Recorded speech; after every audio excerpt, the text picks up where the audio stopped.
aí, tudo bem? Boa tarde para todo mundo. Começa o mata-mata para os paulistas nas Copas. Temos o São Paulo na Sul-Americana, Santos e Corinthians na Copa do Brasil. Dos três que jogam hoje, o Santos, o Peixe, é o que tem mais vida fácil por aí. Mas a gente sabe que no mata-mata acontece de tudo e a gente vai ficar de olho, né? Vamos falar muito sobre esses jogos. Também vamos ouvir o Abel Ferreira, que falou agora há pouco, e o Eduardo Batista, que também falou hoje cedo.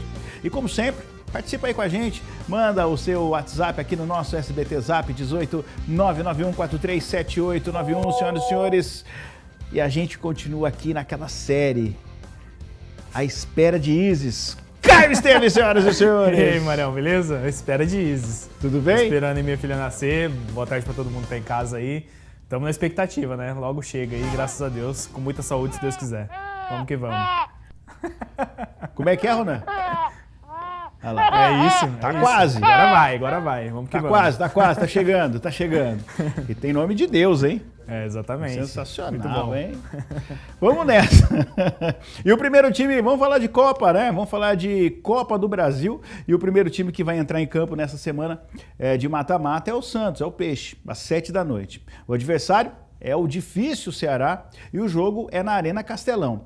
Vamos ver como é que o Cuca deve amar aí o Santos pro duelo dessa noite? Põe na tela pra gente. Duelo de alvinegros na Arena Castelão. O Ceará recebe o Santos e quem vencer leva. Em caso de empate por qualquer placar, a decisão vai para os pênaltis. O que pode deixar o torcedor santista mais animado é o fato de que o Peixe tem aproveitamento melhor fora de casa. O principal problema do técnico Cuca vai ser a ausência do capitão Lucas Veríssimo, expulso no primeiro confronto. Jean Mota voltou a jogar por conta da lesão de Carlos Sanches e falou sobre a partida de hoje. É uma eliminatória, é um mata-mata, né? Como eu falei, vai ser um jogo muito difícil, né? Mas a gente precisa estar focado pra gente sim. A gente tem feito os jogos encarados, né? Os jogos como uma final, né? Então eu creio que este é o mais importante, esse é mais uma final que a gente precisa vencer. E o Peixe deve vir escalado para esta final com João Paulo, Madison, Luiz Felipe, Luan Pérez e Felipe Jonathan, Diego Pituca, Jobson e Jean Mota, Marinho, Caio Jorge e Soteldo. Como se todos os outros fatores não bastassem, o financeiro também pesa. São 3 milhões de reais para o classificado, o que motiva ainda mais uma vitória do Peixe. Para alguns times aí é uma folha salarial aí de meses, né? Para o Santos, eu não sei quanto que é hoje a folha salarial do Santos, mas a gente vê, por exemplo, o Flamengo, que é quase 21 milhões de reais a folha, então, mas 3 milhões ajuda barbaridade o time que está precisando de dinheiro em caixa, né? Ainda mais o Santos, né? Que estava devendo para outros clubes por contratações erradas que fez. Contratação do Kleber, por exemplo, o zagueiro, ele foi contratado faz muito tempo já, né? Faz umas 2 temporadas e teve a questão da punição. Então o Santos vai tentando se reerguer, né? Se recuperar aos poucos, resolvendo os problemas da própria gestão atual, mas também de gestões passadas que vão se acumulando. Isso aí acontece em todos os clubes, né, Mário? Infelizmente, quando uma administração ela perde uma eleição, ela vai sair alguns presidentes que são mau caráter, acho que dá pra gente falar isso claramente, eles pegam e começam a endividar o clube só para deixar o rombo para o outro. Isso acontece bastante com o clube de futebol, com prefeitura, enfim, acontece muito no mundo político de uma maneira geral. E aí quem assume a bronca demora um ano e meio para conseguir realmente trazer a situação para deixar mais razoável. O Santos ele passa por um momento de dificuldade financeira, já não é de hoje, né? Desde aqueles times competitivos que teve com relação... Acho que o último time que o Santos realmente sobrou dinheiro, dá pra gente dizer, foi depois da venda do Neymar, que aí teve um dinheiro mais em caixa para investiu na base. Aí eu acho que sim, mas depois também o Santos acumulou problemas aí financeiros. Vamos ver como que chega agora. E hoje tem um jogo difícil com o Ceará, que tem mais ou menos o mesmo jeito de jogar. Né? O time do Ceará foi um jogo muito bom quarta-feira passada e hoje promete ser mais movimentado porque os dois times precisam da vitória para passar de fase. Sim, né? sim. Tem algumas notícias que o Santos, os jogadores treinaram cobranças de pênalti e tudo, enfim. Tem que treinar. Temos uma bela partida daqui a pouco, 7 horas, né? Exatamente. O Santos vem também, pelo 0-0 no primeiro jogo, acho que é possível a vitória para qualquer um dos lados. O Ceará joga em casa, é um bom time também, tem o Rafael Sobis, tem o Léo Chu que está jogando muito bem também na ponta esquerda do time, tem alguns jogadores experientes, o próprio Fernando Praz, goleiro. Então, assim, para mim é um jogo aberto. A gente fala de teoricamente, vida fácil pro Santos, mas eu acho que é 50-50 ali. O Ceará pode classificar nesse jogo, sim. Olhando para o 0-0 pro Ceará jogando em casa, vai ser um jogo complicado. Também está aberto pro Santos, pode passar, mas eu acho que o Ceará é um time difícil de ser batido. Caso o Santos não passe na Copa do Brasil, é um desafogo para a Libertadores ir para o Campeonato Brasileiro pro Cuca? É difícil falar isso, né? Porque, assim, os times querem competir e disputar todas as competições. Mas nesses casos aí, principalmente nesse caso de calendário apertado por causa da pandemia, pode ser até um favor para você ir bem em outras competições. É difícil falar isso porque a Copa do Brasil, por exemplo, paga muito bem, né? O Santos precisa de dinheiro. Imagina o Santos campeão da Copa do Brasil, até se avançar ao título, dá mais de 70 milhões. Então, assim, olhando para o Santos hoje, eu acho que a Copa do Brasil seria muito boa para o Santos. Mas outros campeonatos também. A Libertadores também, o próprio brasileiro, você brigar por uma vaga em Libertadores, por que não por título, seria muito importante. Eu acho que para o Santos os 3 campeonatos são importantes. Bom, agora a gente vai falar do outro alvinegro paulista, o Corinthians, que vai ter vida dificílima contra o América Mineiro hoje, 9h30 da noite, no Independência. Precisa vencer por 2 gols de diferença para passar direto, sem ter que sofrer com pênaltis, né? E o que não tem sido muito comum lá no Timão. Vamos dar uma olhada? Entre os paulistas, o Corinthians é o que tem a classificação mais complicada. O Timão precisa de uma vitória por 2 gols de diferença para passar de maneira direta, mas vai jogar contra o América Mineiro fora de casa. A equipe de Wagner Mancini venceu o líder do Brasileirão Internacional no fim de semana, mas o time de hoje vai ser bastante diferente. Fábio Santos e Otero vão ficar fora porque já jogaram pela Copa do Brasil. O restante dos desfalques são Jô, Bozelli, Mantuan, Avelar e Léo Santos. Um dos atletas mais experientes do elenco, Ramiro, foi curto e grosso na coletiva. A gente tem uma responsabilidade grande, né? Só de estar vestindo a camiseta do Corinthians, a gente sabe o tamanho da responsabilidade, da pressão que é entrar em campo num campeonato de mata-mata, ainda mais tendo que reverter um resultado, tendo que fazer 2 gols, como tu mesmo falou.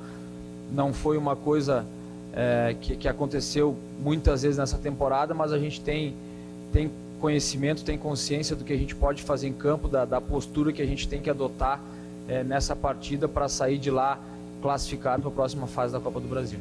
E para tentar reverter o resultado, Mancini deve apostar no time com Cássio, Wagner, Marlon, Gil e Lucas Piton, Xavier, Ederson, Ramiro e Matheus Vital ou Everaldo, Casares e Matheus Davó. Davó e seu bigode, que maravilha, hein? É isso. Caio Esteves, é a vida complicada do Corinthians, né? O Corinthians que não conseguiu, até o presente momento, se eu não estou ruim de memória, o Corinthians não conseguiu uma virada esse ano, assim. Que a gente consegue lembrar, assim, uma virada emblemática e tal. Tem dificuldades quando sai com o placar atrás, enfim, e aí? Eu acho que o jogo se tornou difícil pelo resultado, o primeiro resultado, né? E o Corinthians, o segundo tempo do Corinthians contra o América Mineiro foi muito ruim, ruim mesmo, jogou muito mal. O primeiro tempo até achei que o Corinthians estava mais leve, estava triangulando bem, conseguindo fazer jogadas ofensivas, mas o segundo tempo caiu demais de rendimento. E é essa irregularidade do Corinthians que preocupa, né, Mário? O Corinthians, olhando para esse time que joga hoje, tem várias peças aí que vão se encaixando agora no decorrer da temporada, por exemplo, o Gemerson que vai chegar, o próprio Jô que voltar de lesão, é uma referência importante. Tem jogadores ali, o Fábio Santos, que já chegou, já fez um bom jogo e agora não pode jogar na Copa do Brasil. Então, assim, esse time do Corinthians não é o time completo. Então, isso preocupa para um jogo decisivo. Eu acho que o Corinthians vai ter que realmente se superar, vai tentar aproveitar o bom momento do Davó, que realmente fez um bom jogo, conseguindo a vitória na última rodada do Brasileirão e vai para cima. Eu acho que chegar lá em Minas tem que ir para cima, tem que tentar controlar o jogo, fazer o primeiro gol. O Corinthians não pode esquecer que está pegando um time inferior. O América América Mineiro, apesar de ser um time que está nas cabeças ali da Série B, é um time inferior tecnicamente. Mas tem o Lisca doido, né? Que já falou que vai jogar de novo por uma bola hoje. Sim. Jogo por uma bola. E o Ademir, uma bola mata o Corinthians. O Ademir, que é o cara que faz a transição do América Mineiro com a camisa 10, que é muito veloz, habilidoso, e tem que tomar muito cuidado. É um jogo bem difícil pro Corinthians. Eu diria que é um jogo complicado. A gente falou do primeiro jogo antes do jogo que o América Mineiro estava nas cabeças da Série B, também não era um jogo tão fácil. Então agora se tornou muito difícil. E lembrando, na Copa do Brasil não tem gol fora, né? Então o Corinthians precisa fazer 2 gols de diferença para classificar. Se fizer 1-0, por exemplo, é pênalti, ou 2-1, enfim. Não Quando tem você estava falando, lembrei fora. de um jogo que o Corinthians saiu atrás e conseguiu um empate, não ganhou o jogo, contra o Bahia em casa. O Corinthians tomou o gol e depois o Luan deu um tapa. Teve um outro golaço. jogo que o Corinthians virou, que agora eu não tô lembrando, mas é recente. Agora eu vou tentar ver se o Rafa puder ajudar a gente aí depois.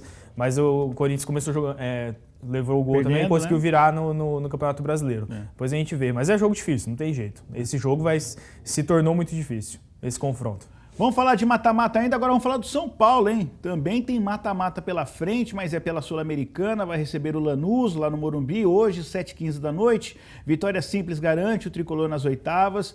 E aí, será que vai o São Paulo? Vamos ver. O São Paulo precisa de uma virada no jogo de hoje. Vitória simples por 1-0 ou 2-1 vai dar a classificação para o time de Fernando Diniz. A equipe está embalada pela goleada por 4-1 contra o Flamengo e Fernando Diniz deve montar o mesmo time que venceu o último jogo. Mas vai ter 2 novidades no banco, Hernanes e Juanfran. A equipe titular deve ser Thiago Volpi, Tietê, Diego Costa, Bruno Alves e Reinaldo. Daniel Alves, Luan, Igor Gomes e Gabriel Sara, Luciano e Brenner. O time de Diniz está tendo os garotos da base como protagonistas, cada vez mais. Brenner talvez seja o principal nome, mas a equipe titular atualmente conta com 5 jogadores formados em Cotia. O tricolor vai apostando na base para se classificar na Sul-Americana. Então vamos lá, seu Caio, vamos enumerar as coisas. O São Paulo vem de um jogo histórico contra o Flamengo, numa goleada lá no Maracanã. Vem dessa derrota do Lanús, vem de um Thiago Volpi iluminado e que parece que ganhou. O time está empolgado e precisa de uma vitória simples. O Lanús é a terceira partida do ano, né? A primeira foi com o São Paulo, depois de 270 dias. Perdeu o jogo de 2-1 na primeira rodada para o Boca Juniors no Campeonato Argentino no final de semana. E agora pega o São Paulo aqui, com viagem e tudo. E tem outro detalhe, o Tietê lateral direito e o Daniel no meio. Eu ia falar isso, cara. Né? A gente viu a escalação aqui, se der pra pôr daqui a pouco aqui no telão, a gente mostra, mas o Tietê é volante de ofício e o Daniel é lateral direito de ofício. As posições estão simplesmente invertidas. O Tietê tá jogando de lateral direito e não jogou mal de lateral direito, realmente quando foi improvisado foi bem. E o Daniel Alves de volante. Então, assim, é muito maluco o futebol, como as coisas mudam e como o Diniz muda. Aí, ó, tem a escalação pra gente mostrar. O Tietê é volante, tá jogando de lateral direito e o Daniel Alves com lateral direito jogando de volante aí pra esse confronto com o Lanús. É muito maluco, né, isso, pensar nessa inversão, né? O Daniel Alves ele foi pro São Paulo e joga onde ele quer. É simplesmente isso, ele escolhe onde ele vai jogar. Talvez ele tenha até colocado essa condição para assinar com o São Paulo, a gente não sabe, né? Mas falando do jogo, Mário, eu acho que o São Paulo tem chance de classificação e eu tô otimista. Olhando esse São Paulo de agora, tem a questão do gol fora, que eu acho que conta demais. O São Paulo fez 2 gols fora, então se ganhar de 1-0 aqui, já consegue a classificação. A questão é a defesa realmente ser aquela defesa que foi contra o Flamengo. A defesa é uma defesa segura, o Volpi brilhando quando precisa brilhar, e eu acho que lá na frente o Brenner vai resolver, o Gabriel Sara, enfim. O São Paulo, desses últimos jogos, é um time que está fazendo gols. Então eu acho que não vai ter essa dificuldade. Esse é o jogo decisivo. É aquele jogo pesado. Isso. Né? Com a pressão do resultado, exatamente. Né, do primeiro. Eu acho que é um jogo quando goleou o Flamengo, a gente fez aquela pergunta: até onde esse São Paulo vai? Até onde ele pode ir? Não que o resultado contra o Flamengo seja um resultado que é normal. Não é normal você meter 4 num Flamengo com esse time que tem, e etc, etc. Sim. Mas é um resultado de campeonato brasileiro que tem muita água para rolar embaixo da ponte. Né? Tem mais 19 rodadas. Não tem aquela pressão de final de campeonato, de fase eliminatória. Enfim, exatamente. Né? Concordo. Porque o São Paulo, nos jogos realmente que precisa mostrar um punch, não mostra. Né? Então hoje é o dia de provar que... que a fase é boa. É o que a gente falou, em jogos de mata-mata na temporada, o São Paulo fez 4 jogos, não venceu nenhum. Passou do Fortaleza nos pênaltis e os outros jogos que fez no Paulista não conseguiu a classificação.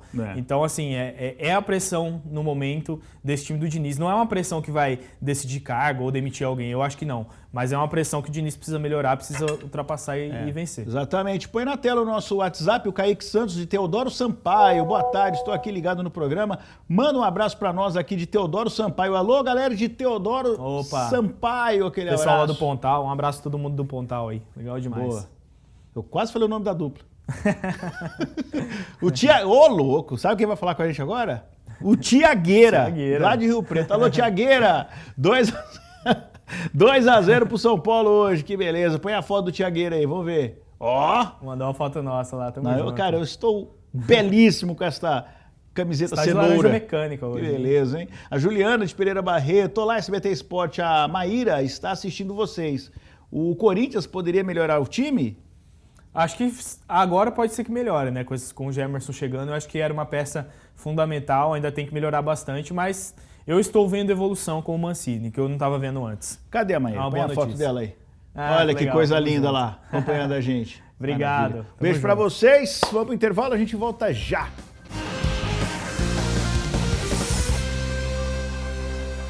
Estamos de volta e vamos conhecer um pouquinho mais o técnico do Palmeiras, o Abel Ferreira, e ouvir aí as suas primeiras palavras como o novo técnico oficial do Palmeiras. Põe na tela. Foi um dia de muita conversa, muita reunião. O clube está muito bem estruturado com os vários departamentos que tem dentro do clube. É importante rapidamente a comunicação seja feita, ter o maior número de informação possível para fazermos o nosso diagnóstico dos jogadores, da estrutura, dos clubes, do clube, de toda a logística. Foi, acima de tudo, uma manhã muito preenchida com reuniões. E depois, na parte da tarde, tivemos aqui a nossa apresentação a toda a família que trabalha aqui no centro de estágio, no centro de treinos, porque o nosso grande intuito é dar o nosso melhor para ajudar os nossos jogadores.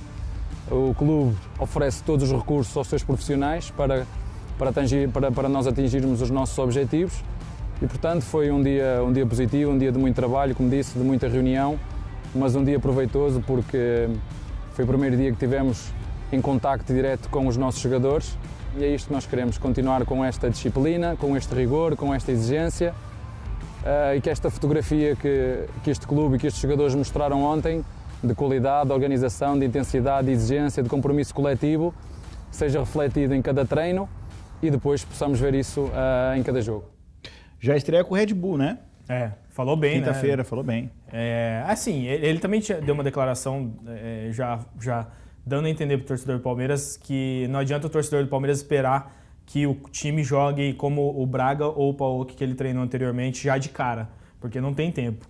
Então, assim, é importante chegar já colocando essa situação, porque realmente a gente precisa entender do tempo que o Abel precisa ter para trabalhar e melhorar esse time. Só que olhando para esse time hoje, Mário, com o que o Andrei Lopes entregou e com os últimos jogos que fez, o Palmeiras está muito melhor do que estava sob o comando do Luxemburgo, né? Então, assim, eu acho que ele tem que continuar esse trabalho, mais do que melhorar esse time, ele tem que continuar esse trabalho do Cebola, já foi um trabalho legal, e aí buscar, sim, aperfeiçoar o grupo, trocar algumas peças, caso ele ache necessário. Enfim, é o desafio do Abel aí. Eu estou otimista, sinceramente, assim, eu acho que é uma incógnita. Mas eu acho que pelo que ele apresentou já em outros times, eu acho que é uma aposta interessante. Mas, mais uma vez falando o que a gente comentou ontem, só pelo Palmeiras não estar pensando no mais do mesmo, acho que já é interessante olhar com bons olhos para esse treinador, né? Vamos ver como que vai ser o trabalho dentro de campo. E que os gestores do Palmeiras também não caiam na vala comum de torcedor e que na primeira oscilação já frita o cara, já fala que ele está pendurado, essa coisa toda que aí não tem como ter projeto. Tem que dar tempo, né? Não tem jeito, né? O Paulo Bento, por exemplo, no Cruzeiro, chegou muito bem, conseguiu melhorar o time, mas depois começou a cair, fritaram o cara saiu rapidamente e era um treinador português que inclusive já foi treinador da seleção de Portugal. Então assim, não pode cometer esse erro, a gente tem que ter a paciência com o treinador português, treinador colombiano, treinador argentino, enfim, acho que brasileiro tem que ter um tempo. Se você está investindo num projeto, você tem que dar o tempo para o cara conseguir mostrar o trabalho dele. E é tão comum um treinador estrangeiro em outro país e ele desenvolvendo o trabalho dele. A América do Sul inteira tem técnico de tudo quanto é nacionalidade. Né? Na Europa tem técnico de tudo quanto é nacionalidade. Por que o Brasil não pode ter esse bairrismo? Né? A gente vê essa história, essa bobagem dessa história, que os técnicos brasileiros ficam com um ciúminho. Mas eu acho que melhorou bastante. Eu acho que isso aí tinha realmente, isso aí tinha muito mesmo, mas eu acho que nos últimos 2, 3 anos já melhorou bastante. Acho que está melhorando, a classe está entendendo que é necessário uma renovação e talvez, se você não acha aqui dentro, qual é o problema de você buscar fora? Exatamente. Todo tipo de mercado é assim. Vamos falar do Mirassol? O grupo do Mirassol na Série D é um dos mais equilibrados e a fase classificatória vai chegando ao fim. Faltam 4 rodadas e cada ponto com certeza importa. Então, a gente vai ver como que o Eduardo Batista avalia aí o próximo jogo. Vamos ver na tela aí. Já está chegando ao fim, né, dessa primeira fase e você tem que se manter no G4. Né? A gente tem tido uma produção muito boa em casa, então é importante que a gente faça isso, né, para a gente, né, ganhar o jogo. É um jogo de 6 pontos, a gente ganha, a gente consegue passar o adversário e vai chegando no final dentro do G4, que é o que interessa pra gente. E o Mirassol teve uma derrota, né, agora, mas continua ali no top 4, né? Normal, a oscilação ela acontece, né, ainda mais num começo de trabalho do Eduardo aí. O Eduardo que tem uma carreira, eu acho que ele subiu muito rápido no mercado de futebol e ao mesmo tempo que ele subiu muito rápido, ele caiu muito rápido.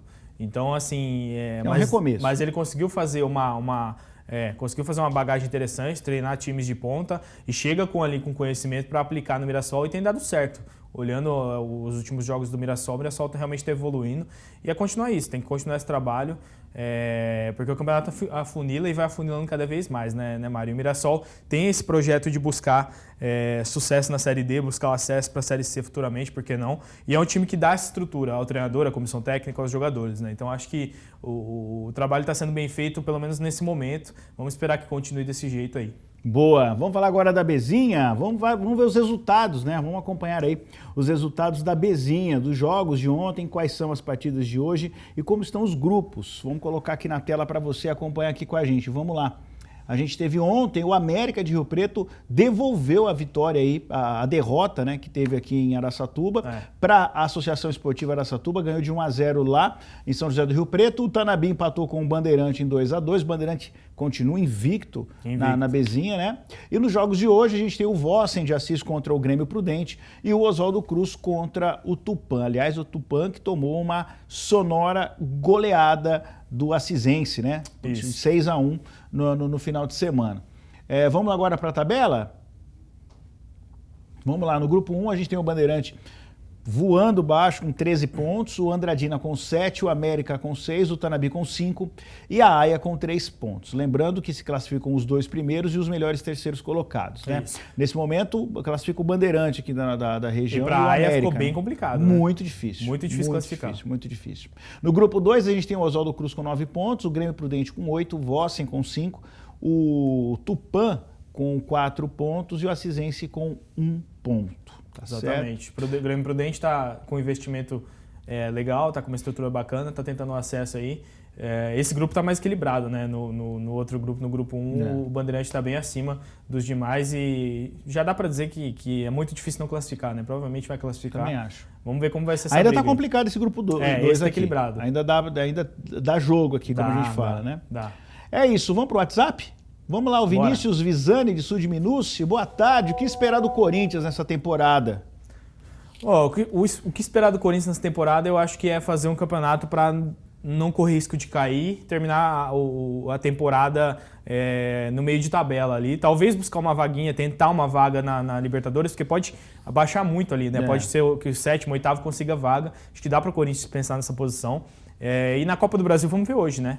Seria um título legal para o Corinthians disputar. O Corinthians chega geralmente bem nas Copas do Brasil, mas tudo vai depender desse confronto contra o América. Exatamente. Segue o jogo aqui, vamos lá. O Thiago Carmona de Pereira Barreto, não é nem novidade se o Corinthians perder, mas se ganhar merece até churrasco. Ô, louco! Boa, Thiago. Chama nós aqui. Chama nós. A gente curte um churrasco, viu? Boa. Valeu. Vamos lá. O Silvio Ferro, boa tarde, amigos do SBT Esporte. O Palmeiras acertou na parceria de Abel Ferreira e Cebola, são 2 bons técnicos. Porque o futebol brasileiro ficou meio ultrapassado, acabou aquele futebol ofensivo. Hoje, o futebol brasileiro está parecendo futebol de salão, apertou a marcação, volta a bola. Verdade. Lembra muito, tem jogadores que fazem muito isso, né? Ele corta pro adentro, geralmente joga pontas, né? Que fazem isso, corta para dentro, apertou a marcação, toca para trás. Isso acaba matando qualquer jogada. Assim. Acabou aquela coisa do 1 contra 1, né? O jogador que tem 1 contra 1 forte hoje no Brasil, ele vai muito bem. Exatamente. É um diferencial. Hoje antes era muito normal, né? Exatamente. Vamos lá. O Lucas de Rio Preto, aliás, procurava jogadores que eram bons no 1 contra 1. Isso. Né? Exatamente. Boa tarde, meu nome é Lucas, sou São Paulino, mas será que esse novo técnico tem a cara do Palmeiras? Eu acho que pode dar jogo, pouquinho. sim. A gente tem muito para ver, né? Como a gente falou, ele teve sucesso no Braga de Portugal e no PAOK da Grécia. Vamos ver aqui se ele vai se adaptar ao futebol. Acho que idioma não vai ter problema, afinal é português, fala português sem problema nenhum. Vamos ver como ele vai se adaptar ao calendário brasileiro, que é uma dificuldade, e também ao futebol brasileiro de uma maneira geral, os adversários, enfim. Alguns problemas que antes os técnicos estrangeiros tinham no Brasil não tem mais, né, Mário? Um exemplo é o gramado, né? Os estádios hoje estão pelo menos parecidos, temos arenas, se não melhores, com os europeus, nível. Então já ajuda na adaptação. Acho que é totalmente possível um técnico estrangeiro ter sucesso aqui. A gente viu o Jorge Jesus, que aconteceu, que foi bem demais ano passado. O Anselmo Diniz de Bauru, Barra Prudente. Pro Corinthians, se for fácil, não tem graça. Boa, Anselmo! Exatamente. O Corinthians tem esse karma aí de classificações difíceis. Exatamente. Gente, ontem nós tivemos problemas de internet e a gente não conseguiu fazer o contrapé. Hoje tem. Hoje vai, excepcionalmente hoje, 8 da noite, rapidão, a gente vai fazer lá. Vai fazer para depois assistir os jogos e comentar amanhã aqui. Exatamente. Beleza, gente? Grande abraço para todo mundo. A gente se fala até amanhã. Tamo lá no Tela 2 se quiser rever o programa, tá bom? Valeu. Paz. Até amanhã.